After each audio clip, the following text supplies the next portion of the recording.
Deca Dence just pulled, once again, another twist I didn't see coming, and I'm not saying it's a big twist that's like, oh my god, the entirety of the show's formula just got turned on its head. But I think a lot of us, I know at least for myself and some people I was talking with about this show, assumed most likely it would be a conversation between Kabu as well as Natsumi, like, hey, either A, he would just come out and say, hey, here's a conspiracy, and she's not gonna buy it, and then maybe over the course she will, or they just probably wouldn't kind of understand at all, and maybe he would try to play something completely different, like he was trying to just say, I know Kaburagi, but I'm a different person. But the moment where she recognizes and just gets a thought, and it's not confirmed, it's not like she's like, oh, this is 100% boss, but when he picks up pipe, he's doing the exact same thing, the mannerisms, the voice pattern, everything about it is exactly how the boss would say it. And she's shocked, as if that's exactly who I know. But she's not going to be crazy about it. She's not going to say, oh, this is clearly boss, he's in a new human body because everything around us is almost like a video game. No, she's not going to go like that because that would be way too convenient. But it really did impress me with the direction they took that entire reunion, because I thought it was going to be a lot more typical, but they honestly went the most believable and realistic I think they could have done so for this anime. Because honestly, how do you expose a conspiracy as large as Deca Dence to someone who's known nothing other than the way of life that she's been brought up? So by playing a thing of saying, hey, I know your boss, I know him, and using the information that only the boss would know, it's very easy to be able to gain her trust and be able to say, hey, I know him, he's not going to be coming back for a while because he's skilled and obviously he would be needed other places. It's something that would be believable and you could buy into. But naturally, because he's one person, even if he's in a different body, he's going to behave very similar to that of his original avatar. And I love how, over the course of the remainder of these episodes, most likely she's going to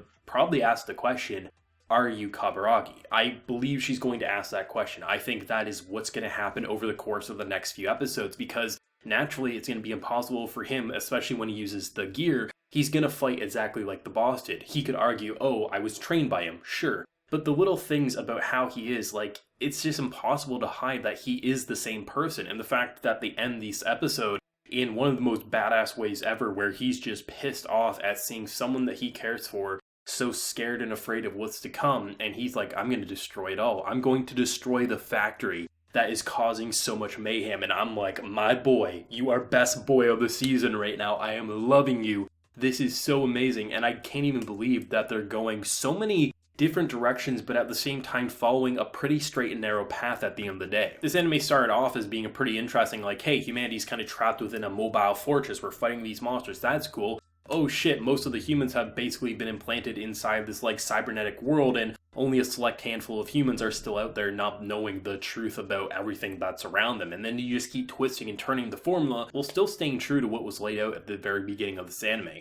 Not many series can pull this many twists and turns while also keeping it fresh and exciting week after week, especially considering this is only going to be a one-core season. Sure, it's an original, they could always do another season, but it really does feel like they probably only need one season of this anime, maybe 24 episodes at best, depending on where they go, because even if they end in a satisfying way, it's not impossible that unless they completely erase the god-all, I mean, I guess there's probably more room that they could do for storylines just with a different set of eyes and maybe a different story hook and things like that, but I really feel like they're building up to a conclusive ending within one season, and that's why I love original anime, because they actually end, they actually feel satisfying, especially the ones that feel as fleshed out and thought out as this one clearly does. It was actually interesting too, because this series, it isn't afraid to answer questions and just bring up new ones. A lot of times I feel like most people can probably come up with like 3 or 4 interesting ideas for a narrative. If you're saying, hey, come up with a couple of interesting twists and turns for a sci-fi space invasion sort of series,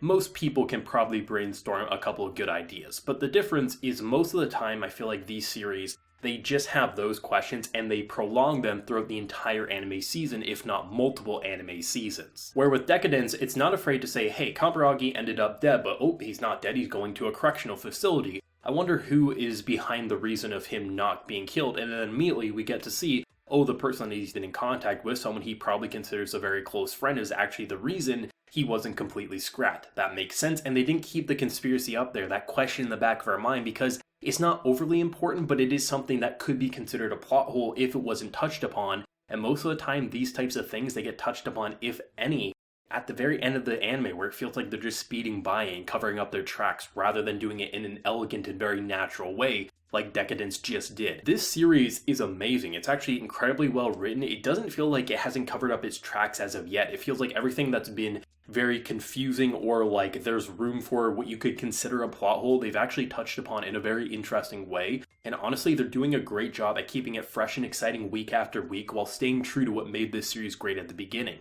Natsumi's character growth is absolutely phenomenal. It was really great to see her because you kind of assume the boss is going to be the one to save the day because he has the skills, and he's actually stumbling a little bit because he's in a new body, which I'm glad they had those little quirks that even though he has these skills and knows how to operate a body, if you're jumping into basically a new person at the end of the day, it's going to take a little bit to get used to it, even if he still was able to be a badass at the end of the day. But Natsumi coming in, saving the day, it's really nice to see those moments because it shows you that she isn't just some damsel in distress that needs the boss to save her, but she does have her own strengths and also her own weaknesses, and it's just a matter of finding that balance in order to overcome and find that strength to inspire change. Which, speaking of change, did she ever? This is probably my favorite moment of the entire episode between her and Hsieh, her friend, because her friend's been an interesting concept that I think a lot of people probably rip into because it's like, oh, what a shitty friend, she abandoned her and things like that, but honestly, there's reasons for that. Most people are scared of fighting things and going against the norm. Why would you want to go off and fight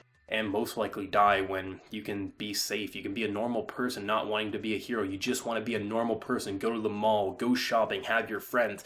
It's pretty much a majority of people. Most people don't want to be Natsumi. Most people put in a situation, do you risk your life for others or do you salvage your own? Most people say they'll salvage their own. It's just in human nature. There's very few people who can inspire that change and chase after dreams and try to bring about a completely different outcome than what people have known for so long.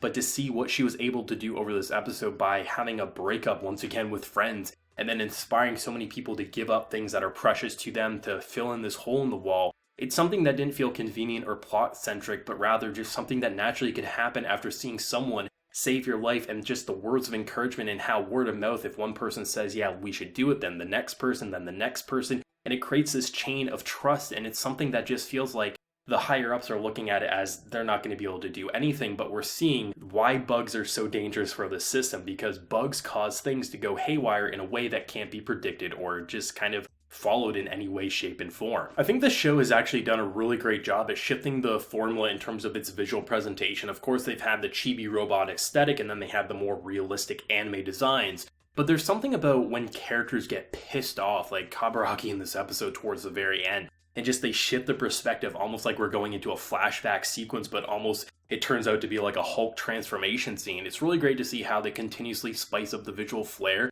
to never make anything feel stagnant or boring, but rather, this is an interesting show. This isn't going to be a show that can be compared to anything else in 2020, and it's confident in that fact, so it's okay to take what normally would be considered risk, but for Deca Dence is just kind of the norm. It does things different every week, and the viewers just kind of embrace it because Deca Dence is wild, and that's one of its biggest quirks and kind of draws me in the most, if I'm being totally honest. Deca Dence is truly incredible and is probably the biggest hidden gem of the season, and I really hope it gains the amount of following that I think it deserves by the time it wraps up or closer to the end of the year, because this is going to be probably in the top 10 anime for me of this year, and it is absolutely incredible. Of course, as always, let me know your thoughts and feelings down below, your favorite moment, and where do you think it might go next week after everything we just saw happen in this week's episode. If you enjoyed the video, be sure to leave a like to show your support, and remember to hit that subscribe button if you have been new around here. So until next time, everyone, please take care and have a good one.